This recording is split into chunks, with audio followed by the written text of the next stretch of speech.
இன்னைக்கு நம்ம என்ன செய்ய போறோம் அப்படின்னா ஒரு 2500 பேருக்கு கேரட் பாதாம் அல்வா எப்படி செய்ய போறோம் பார்ப்போம் வாங்க. இப்போ அதுக்கு என்னெல்லாம் தேவைன்னு பார்த்துருவோம். கேரட், கேஷ்யூ நட்டு, கிஸ்மிஸ் பழம், சீனி, பிஸ்கட் நல்ல பவுடர் பண்ணியிருக்கோம், பாதாம், ஸ்வீட் இல்லாத கோவா, ஏலக்காய் நல்ல பவுடர் பண்ணியிருக்கோம். அது போக சூப்பரான ஒரு நெய். ஃபர்ஸ்ட் நெய் ஊத்துறோம். இப்போ கிஸ்மிஸ் பழம் போடுறோம்.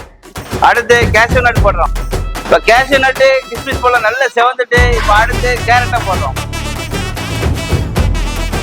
கேரட் நல்ல நெய்யில வசக்கிட்டு இப்ப அடுத்து ஏலக்காய் பவுடர் போடுறோம்.